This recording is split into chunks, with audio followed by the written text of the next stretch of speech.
আজকে আমরা যে টপিকটা আলোচনা করব সেটা হচ্ছে urban sprawl pattern recognition and modelling using GIS. এটা জিআইএস এর একটা অ্যাপ্লিকেশনের পার্ট আমাদের। তাহলে সেই অ্যাপ্লিকেশনটাতে আমরা প্রথমে আরবান স্প্রল জিনিসটা কি সেটা আমাদের আগে তো একটু জেনে নিতে হবে। তো আমরা ইন্ডিয়ার রেসপেক্টেই পড়ব।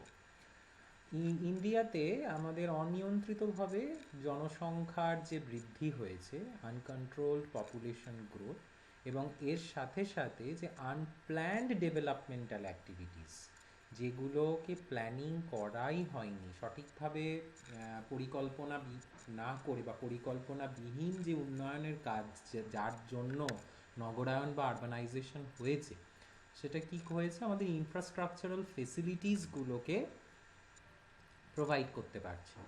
তো এটার জন্য আমাদের আরবানাইজেশন বিভিন্নভাবে ছড়িয়ে ছিটিয়ে হয়েছে, রেডিয়াল ডিরেকশনে হয়েছে। কোনো একটা শহর থেকে যে রাস্তাগুলো বেরিয়ে এসছে, সে হাইওয়েগুলো বেরিয়ে এসে সেই হাইওয়ের ধারে ধারে হয়েছে, সিটির চারিদিকে হয়েছে, রুরাল কান্ট্রি সাইড বা গ্রামের দিকে হয়েছে, মানে ডিসপার্সড ডেভেলপমেন্ট। নগরের যে বিক্ষিপ্তভাবে যে প্রসারটা হয়েছে সেটাকেই আমরা স্প্রল বলে থাকি। তো স্প্রলের মূল কারণগুলির মধ্যে population growth, economy, proximity to resource and basic amenities, মানে জনসংখ্যা বৃদ্ধি, অর্থনীতি, অন্যান্য সম্পদের সাথে নৈকট্য যদি অ্যাভেলেবল থাকে সেগুলো। Patterns of infrastructure initiatives like the construction of roads and service facilities such as hotels, etc. also often encourage the regional development. অন্যান্য যে কিছু জায়গাগুলো রয়েছে আমাদের, যেমন রাস্তাঘাট নির্মাণ করা, হোটেলস তৈরি হওয়া, এটাও আরবানাইজেশনে লিড করে। তো মূলত হচ্ছে যে আরবান স্প্রলটার যে প্রভাব সেটা হচ্ছে ল্যান্ড ইউজের পরিবর্তন এবং ল্যান্ড কাভারের পরিবর্তন ঘটায়। তো আমাদের যেটা দেখতে হবে, আমাদের এইটা হচ্ছে একটা অ্যাপ্লিকেশন ইন জিআইএস এর রেসপেক্ট, আমরা এখানে আরবান জিওগ্রাফি পড়ছি না। তো আমরা এখানে কি করব, এই স্প্রলটার প্যাটার্নটাকে আইডেন্টিফাই করার চেষ্টা করব, এবং স্থান এবং সময় নির্বিশেষে কি পরিবর্তন হয়, what are the spatio temporal changes in sprawl. তো প্রথমে আমরা দেখে নিই, এই একটা ডায়াগ্রাম দিয়েছি আমি টাইপস অফ আরবান গ্রোথে। লিনিয়ার গ্রোথ, এই যেটা রাস্তা রয়েছে, রাস্তার দুই পারে ডেভেলপমেন্ট হচ্ছে, আরবানাইজেশন হচ্ছে। ক্লাস্টার গ্রোথ হতে পারে, একটা পার্টিকুলার জায়গাতে এরকম গোষ্ঠী হয়ে আবদ্ধ হয়ে যেতে পারে। লিপ ফ্রগ গ্রোথ হতে পারে। লিপ ফ্রগ মানে কি, ব্যাঙ যেভাবে লাফিয়ে লাফিয়ে যায়, তাহলে দূরে দূরে দূরে দূরে এরকমভাবে প্যাচ করে করে আরবান গ্রোথও হতে পারে। তো প্যাটার্নস অফ স্প্রলের যে বিন্যাসটা থাকবে এবং তার analysis of spatial and temporal changes could be done cost effectively and efficiently with the help of GIS and remote sensing. Remote sensing এবং জিআইএস দিয়ে স্প্রলের যে বিন্যাস, মানে কোথায় কীরকমভাবে স্প্রল হচ্ছে এবং সেটা সময়ের সাথে সাথে এবং এলাকা বিশেষে কি পরিবর্তন হচ্ছে, সেটা খুব সহজেই আমরা রিমোট সেন্সিং এবং জিআইএস এর মাধ্যমে পাবো, তা অ্যাপ্লাই করে। এবং শুধু তো রিমোট সেন্সিং জিআইএস এর সাথে সাথে আমাদের কিছু কোল্যাটারাল ডেটা চাই, যেরকম বেস ম্যাপ চাই, সার্ভে অফ ইন্ডিয়ার থেকে হতে পারে, ন্যাটমো থেকে হতে পারে। সেই ম্যাপসগুলো আমাদের চাই, যার ওপর বেস করে নিয়ে আমরা এই ম্যাপিংগুলো করতে পারবো। GIS and remote sensing are land-related technologies and are therefore very useful in the formulation and implementation of the land-related component of the sustainable development strategy. GIS and remote sensing আমরা কার ওপরে করি, যে কোনো feature that is occurring on the land, আমাদের ল্যান্ডের ওপরে যে জিনিসগুলো আছে বা যে জায়গাগুলো আছে তার ওপর নির্ভর করে হয়। The different stages in the formulation and implementation of a sustainable regional development strategy can be generalized as determination of objectives, resource inventory, analysis of the existing situation, modeling and projection, development of planning options, selection of planning options, plan implementation and plan evaluation, monitoring and feedback. বিভিন্ন যে ধাপগুলো আছে sustainable regional ডেভেলপমেন্টের, প্রথমে হচ্ছে উদ্দেশ্যগুলোকে আমাকে নির্ধারণ করতে হবে। ডিটারমিনেশন অফ অবজেক্টিভস, তারপরে আমার কাছে কি কি সম্পদ আছে সেটার তালিকা করতে হবে, বর্তমান অবস্থাটার পর্যবেক্ষণ করতে হবে, বর্তমান অবস্থাটার উপর ভিত্তি করে ভবিষ্যতে কি হতে পারে সেটার একটা প্রজেকশন বা মডেলিং করতে হবে, কি কি আমি অপশনস পেতে পারি, প্ল্যানিং অপশনস, সেই প্ল্যানিং অপশনসের মধ্যে থেকে কোনটা আমি সিলেক্ট করব, বাছবো কোনটা, বেছে নিয়ে কোনটাকে ইমপ্লিমেন্ট করব, এবং ইমপ্লিমেন্টেশন করার পর তার মূল্যায়ন করে তার ফিডব্যাক নেব যে কতটা সঠিক হচ্ছে কি হচ্ছে না। তো GIS and remote sensing techniques are developed and operational to implement such propose strategy. GIS remote সেন্সিংয়ের যে প্রক্রিয়াগুলো দিয়ে এই জিনিসগুলো আমরা করতে পারি। Next, the spatial patterns of urban sprawl over different time periods can be systematically mapped, monitored, and accurately assessed from satellite data, along with conventional ground data. Ground ডেটার সাথে সাথে স্যাটেলাইট ডেটার মাধ্যমে আমরা আরবান স্প্রল বিভিন্ন সময়ে কীরকমভাবে রয়েছে তাদেরকে আমরা ম্যাপ করতে পারবো, তাদের আমরা পর্যবেক্ষণ করতে পারবো। Mapping urban sprawl provides a picture of where this type of growth is occurring, helps to identify the environmental and natural resources threatened by such sprawls, and to suggest the likely future directions and patterns of sprawling growth. Urban sprawl mapping টা যখন হচ্ছে, it provides a picture, আমাদের একটা ছবি দেয় কিসের, যে কোন জায়গাতে গ্রোথটা হচ্ছে, কোন কোন সম্পদগুলি এই স্প্রল হওয়ার জন্য বিপদগ্রস্ত হয়ে উঠছে এবং কোন দিকে স্প্রলটা বাড়ার সম্ভাবনা রয়েছে। Ultimately, the power to manage sprawl resides with local municipal governments that vary considerably in terms of will and ability to address sprawl issues. Ultimately, তাহলে কার হাতে ক্ষমতাটা রয়েছে? লোকাল মিউনিসিপ্যালিটি বা গভর্নমেন্ট যেটা রয়েছে তারা এই ইস্যুগুলোকে সর্ট আউট করতে পারে। Remote sensing and GIS can be used separately or in combination for application in studies of urban sprawl. আমরা রিমোট সেন্সিং অ্যান্ড জিআইএসকে একত্রিতভাবে ব্যবহার করতে পারি অথবা পৃথকভাবেও ব্যবহার করতে পারি। কম্বাইন্ড অ্যাপ্লিকেশনের ক্ষেত্রে আমরা কি করব? An efficient even though more complex approach is the integration of remote sensing data processing, GIS analysis, database manipulation and models into a single analysis system.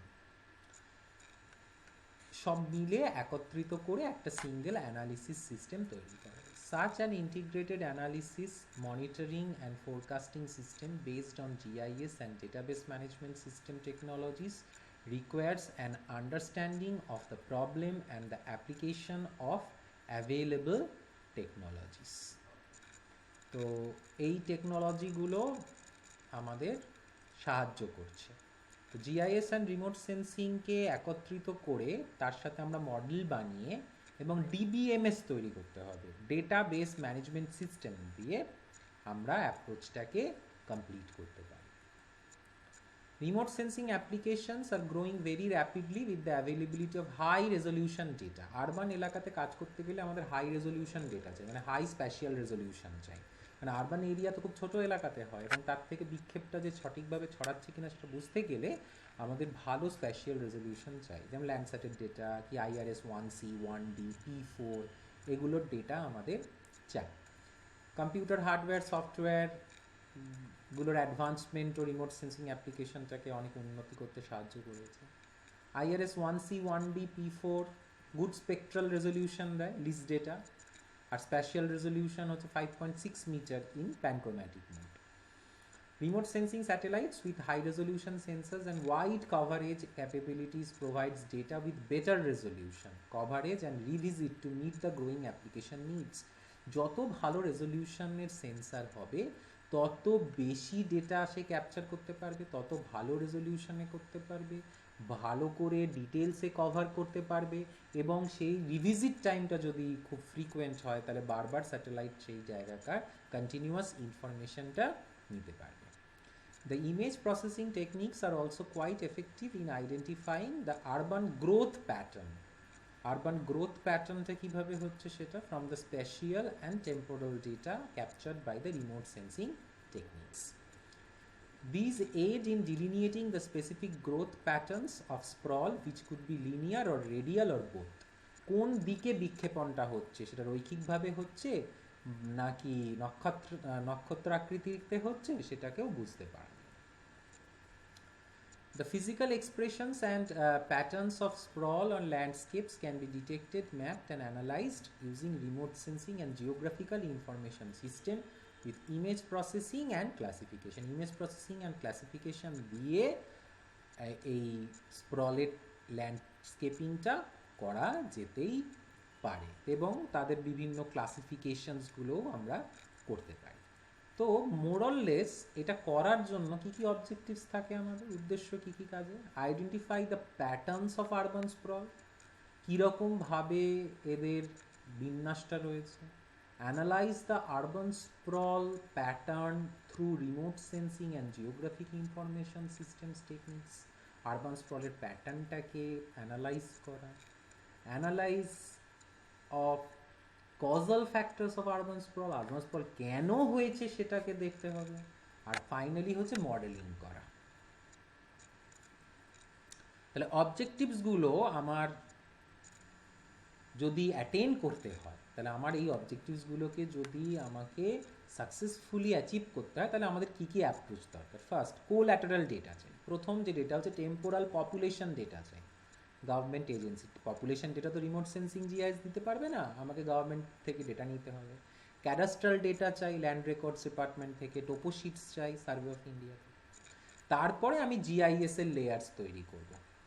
GIS কী কাজে লাগবে? লেয়ার্সে বিল্ট আপ এরিয়াটাকে ডিজিটাইজ করলাম, drainage নেটওয়ার্কটা করলাম, village বাউন্ডারিগুলোকে করলাম যে toposheet পেলাম বা অন্যান্য map থেকে. রিমোট সেন্সিং ডেটা কালেকশন হলো যদি ইন্ডিয়া থেকে করি তাহলে এনআরএসএ হায়দ্রাবাদ থেকে করছি. Jio correction of remote sensing data and collection of training data. তারপরে আমি রিমোট সেন্সিং ডেটাকে জিও কারেক্ট করছি, কালেকশন করছি ট্রেনিং স্যাম্পলটাকে. তারপরে appropriate image processing technique apply করছি, সেটা সুপারভাইজড হতে পারে, আনসুপারভাইজড হতে পারে. এবং সময়ের সাপেক্ষে কী কী পরিবর্তন হয়েছে, আমি যদি বিভিন্ন সময়ের ডেটা পাই আলাদা আলাদা করে যদি ইমেজ প্রসেসিং করি তাহলে কী পরিবর্তন হয়েছে সেটা আমরা দেখতে পাবো. Environmental modelling of these changes, কীভাবেই চেঞ্জগুলো হয়েছে এনভায়রনমেন্টাল মডেলিংটা করা যেতে পারে both spatial and temporal. Measuring urban sprawl. Urban স্প্রলকে আমরা এবার মেজার করবো কী করে, মাপছি কী করে? তাহলে এই পরিমাপটা করার জন্য যে বিভিন্ন জায়গাতে বিভিন্ন রকমের টেকনিক্স ইউজ করেছে, আমরা খুব সহজ করে বুঝবো. To understand the complexity of dynamic phenomena such as urban sprawl, land use change analysis. Land ইউজের কী পরিবর্তন হচ্ছে আরবান স্প্রল প্যাটার্নের ক্ষেত্রে, এটা খুব ইম্পর্ট্যান্ট বোঝার জন্য. The characteristics of land use, land cover, drainage networks, roads and railway network, administrative boundaries from the toposheets, এগুলোকে ডিজিটাইজ করা. প্রত্যেকটা আলাদা আলাদা লেয়ার ডিজিটাইজ হলো, তারপরে আমরা তাকে সুপার ইম্পোজ করব.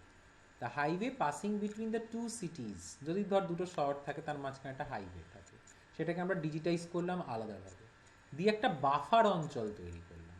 ওই রাস্তাটার দুই প্রান্তে 4 কিলোমিটারের একটা বাফার. রাস্তাটার একদিকে 4 কিলোমিটার, অন্যদিকে 4 কিলোমিটার. আমি দেখতে চাইছি যে রাস্তার ধারে কোনো স্প্রলিং হচ্ছে কি না. তাহলে এই বাফারটা ইন্ডিকেট করছে আমার স্টাডি এরিয়াটা. তা আমার রাস্তার থেকে আমি 4 কিলোমিটার একটা বাফার তৈরি করলাম. Urban sprawl over the period of 3 decade, আমি যদি এক্সাম্পল দিই 3টে ডিকেড দূরে যদি হয় 30 বছরদের মধ্যে কী কী চেঞ্জেস আসছে সেটা আমরা টোপোশিট থেকে তারপরে স্যাটেলাইট ইমেজ থেকে আমরা কম্পেয়ার করতে পারবো. 1970-65 এরকম সালে তো আর রিমোট সেন্সিং ইমেজারি আমাদের কাছে ছিল না, তখন আমাদের টোপোশিটের সাহায্য নিতে হবে বা ক্যাডাস্ট্রাল ম্যাপের সাহায্য নিতে হবে. তাহলে এই ভেক্টর লেয়ারগুলো টোপোশিট থেকে ডিজিটাইজ করে তারপরে আমরা স্যাটেলাইট ইমেজের ওপরে ফেলে সেটাকে ম্যাচ করলাম যে কতটা বাড়ছে. তাহলে টোপোশিটকে প্রথমে জিও রেজিস্টার করা হলো. Since urban sprawl is a process which can affect even the smallest of villages, each and every village was analyze. প্রত্যেকটা ভিলেজকে অ্যানালাইজ করতে হবে. ডিটেলস অফ ভিলেজ চাই, ভিলেজের নাম, পপুলেশন ডেন্সিটি, শহর থেকে প্রত্যেকটা দূরত্ব কত, সেন্সাস ডেটা থেকে আমরা রেফারেন্স নিচ্ছি, স্যাটেলাইট ইমেজারি তারপরে নিয়ে স্যাটেলাইট ইমেজারিটার রেস্টোরেশন তারপরে ক্লাসিফিকেশন করে ম্যাক্সিমাম লাইকলিহুড অ্যাপ্লাই করে নিয়ে আমরা ইমেজ ক্লাসিফিকেশন করছি, দিয়ে যতগুলো ল্যান্ড ইউজ ক্যাটেগরি করা সম্ভব করে নিচ্ছি, দিয়ে বিল্ট আপ এরিয়াটাকে আলাদা করে আমরা আইডেন্টিফাই করছি, কারণ বিল্ট আপ এরিয়াটাই ইন্ডিকেটর হচ্ছে আরবান স্প্রলিংয়ের। কীভাবে করি আমরা ইমেজ ক্লাসিফিকেশন? সাপোজ আমরা ল্যান্ডস্যাটের থিমেটিক ম্যাপারের ইমেজ নিয়েছি, ফিচার স্পেস তৈরি করলাম, ট্রেনিং এরিয়া দিয়ে দিলাম, ট্রেনিং রেজাল্টটাকে টেস্ট করছি, যদি স্যাটিসফাইড হয় তাহলে আমি পিক্সেল ক্লাসিফিকেশন করব on the basis of maximum likelihood, আর যদি স্যাটিসফাইড না হয় তাহলে আবার নতুন একটা ট্রেনিং এরিয়া চুজ করে দেবো সফটওয়্যারকে। স্যাটিসফাইড হয়ে গেল, ম্যাক্সিমাম লাইকলিহুড ক্লাসিফিকেশন করে দিলাম, আলটিমেটলি ক্লাসিফিকেশন রেজাল্টস হয়ে আমার ল্যান্ড ইউজ ম্যাপটা তৈরি হয়ে যাবে। তাহলে built up area is an indicator of urban sprawl. The percentage of an area covered by impervious surfaces such as asphalt and concrete, যদি অ্যাসফাল্ট মানে পিচ বা ঢালাই এই জিনিসগুলো যদি বেশি পরিমাণে পাই তাহলে আমরা ধরে নিই সেগুলো হচ্ছে বিল্ট আপ এরিয়া। এটা কিন্তু বুঝতে হবে, বিল্ট আপ এরিয়া আর আরবান এরিয়া এক জিনিস নয়। আরবান এরিয়া মানে প্রশাসনিক একক হচ্ছে urban area. Built up area আমরা নর্মালি গ্রামে কিন্তু পিচের রাস্তা পাই না, কংক্রিটের রাস্তা পাই না, তো সেই কারণে বিল্ট আপ এরিয়াটাকে ধরা হচ্ছে ইন্ডিকেটর অফ আরবান স্প্রল। ঠিক আছে, বিক্ষেপণটা, পৌর বিক্ষেপণ, এটা তো রিজনাল প্ল্যানিংয়ের পেপারে পড়েছিল, পৌর বিক্ষেপণ, সে পৌর বিক্ষেপণের একটা প্যারামিটার হচ্ছে বিল্ট আপ এরিয়া। আমরা ধরে নেবো যে যত বেশি বিল্ট আপ এরিয়া বাড়ছে তার মানে আরবান স্প্রলিংটা তত বেশি করে বাড়ছে। তা শুধু তো এইটুকু দেখলে হয় না, যখন রিসার্চ করতে হয় তখন আমাদের population density, population growth rate, অনেক কিছু দেখতে হবে, দেখে নিয়ে আলটিমেটলি আমাদের আলোচনাটা করতে হবে। তো বিল্ট আপ এরিয়া এক্সট্রাকশন করা, ল্যান্ডসেট থিমেটিক ম্যাপার ইমেজ নিল, ইমেজ প্রি প্রসেসিং, তারপর ইমেজ ক্লাসিফিকেশন করে বিল্ট আপ এরিয়াটাকে এক্সট্রাক্ট করে নিল, যে আমি শুধু বিল্ট আপ এরিয়াটাই ক্লাসিফাই করবো আর কিচ্ছু না। তার মানে দুটো ক্লাস হবে, একটা হচ্ছে বিল্ট আপ এরিয়া, একটা হচ্ছে আদার্স। তাহলে আমি শুধু কম্পিউটারকে কি বুঝিয়ে দিলাম যে এইগুলো তোমার বিল্ট আপ এরিয়া, সে শুধুমাত্র বিল্ট আপ এরিয়াই ক্লাসিফাই করবে, বাকিগুলোকে আর কিন্তু সে ক্লাসিফাই করবে না। তাহলে দুটোই ক্লাস হবে আমার, একটা বিল্ট আপ এরিয়া, একটা হচ্ছে আদার্স। তাহলে এত কিছু করার পর আমাদের মেন উদ্দেশ্য কি হবে? মডেলিং করা। আমাদের মেন উদ্দেশ্য হচ্ছে ভবিষ্যতে আমরা কি করব। Recent years a lot of thrust in this field has been to understand and analyze the urban sprawl pattern. Urban sprawl এর প্যাটার্নটা কি রকম আছে? Various analysts have made considerable progress in quantifying the urban sprawl pattern. However, all these studies have come up with different methodologies in quantifying sprawl. The common approach is to consider the behavior of built-up area. Built-up area ta kemon? Population density over the spatial and temporal changes taking place, and in most cases the pattern of such sprawls is identified by visual interpretation method. চোখে দেখে আমরা খানিকটা বুঝতে পারি যে এইদিকে স্ক্রলিংটা হচ্ছে, তাহলে ওইটার উপর বেস করে নিয়ে ভবিষ্যতে কিভাবে স্ক্রলিংটা বাড়তে পারে সেই জিনিসটাকেই আমরা বলছি মডেলিং। তো মডেলিং এইভাবেই করা হয় যে এখন আমি যে প্যাটার্নটা দেখতে পাচ্ছি উইথ রেসপেক্ট যে এরকমই যদি পপুলেশন গ্রোথ হয়, এরকমই যদি পপুলেশন ইনক্রিজটা থাকে, এইভাবেই যদি শহরটার ইনফ্রাস্ট্রাকচার আরেকটু ডেভেলপ করে তা তার পাশে কত দূর পর্যন্ত স্প্রল হবে এবং কোন দিকে হবে। এই আরবান স্প্রলের সমস্যাটা কিন্তু আমাদের উন্নয়নশীল দেশ বা ডেভেলপিং কান্ট্রির জন্যই বেশি। ডেভেলপড কান্ট্রিতে তো ম্যাক্সিমাম ক্ষেত্রে সব কিছু প্ল্যান্ড ওয়েতে হয়, ডেভেলপিং কান্ট্রিতে যেহেতু শহরেই আনপ্রেসিডেন্টেড পপুলেশন গ্রোথ, অনিয়ন্ত্রিতভাবে জনসংখ্যা বৃদ্ধি হয়েছে এবং হচ্ছে, সেই কারণে এখানে আরবান স্প্রলিংয়ের যে সমস্যাটা, সেই আরবান স্প্রলিংয়ের সমস্যাটা কিন্তু আমাদের শহরাঞ্চলেই বেশি, এবং সেই শহরাঞ্চলগুলো কোথাকার? উন্নয়নশীল দেশের, ডেভেলপিং কান্ট্রিদেরই বেশি সমস্যা। তো ফাইনালি আমরা কি বলতে পারছি যে ডেভেলপমেন্ট অ্যান্ড ইনফ্রাস্ট্রাকচার ইনিশিয়েটিভস বেশিরভাগ ক্ষেত্রে আমাদের আরবান সেন্টারের চারিদিকে হয়। Impact of urban sprawl would be on the natural resources and ecology. তাহলে প্রভাবটা কিন্তু আমাদের প্রাকৃতিক সম্পদ এবং আমাদের ইকোলজির ওপরেই পড়বে। তাহলে মেন উদ্দেশ্য হচ্ছে যে আমরা কীভাবে এটাকে প্ল্যান করছি, how effectively we plan the urban growth without hampering the natural resources and disturbing the rural set up. Rural set আপটাকে আমরা হ্যাম্পার না করে কিভাবে আমরা আরবান গ্রোথটাকে এফেক্টিভলি প্ল্যান করতে পারি, সেই জিনিসটাই আমাদের দেখার বিষয়। কিন্তু the planning should also focus on dispersed economic structure and aim at creation of balanced ecological, social and economic system. Ultimately যে প্ল্যানিংটা আমাদের করতে হবে যে আরবান স্প্রলটা নিয়ন্ত্রণ কীভাবে হবে এবং আলটিমেটলি সেটা ব্যালেন্স করে ইকোলজিক্যালি, সোশ্যালি অ্যান্ড ইকোনমিক সিস্টেমটাকে টোটালি ব্যালেন্স করে নিয়ে আমাদের চলতে হবে। তাহলে এই জিআইএস এবং রিমোট সেন্সিং দুটোর সাহায্য নিয়েই আমরা urban sprawl pattern recognition modelling করতে পারি।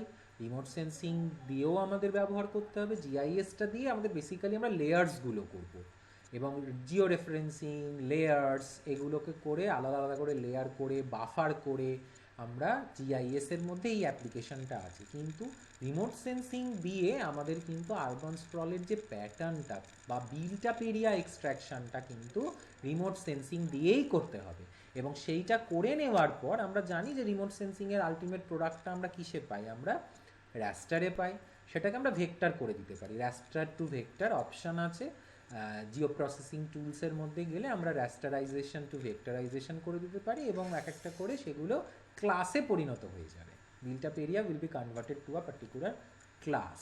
তো এইটাই হচ্ছে আমাদের জিআইএস এর ভূমিকা। যেহেতু এটা জিআইএস এর অ্যাপ্লিকেশনের মধ্যে আছে, কিন্তু রিমোট সেন্সিংটার বেসটা না নিয়ে তো জিআইএসটা আমরা করতে পারবো না। তো এইভাবেই রিমোট সেন্সিং এবং জিআইএস এর সাহায্য নিয়ে আমরা আরবান স্প্রলের প্যাটার্ন এবং মডেলিংটা করতে পারি।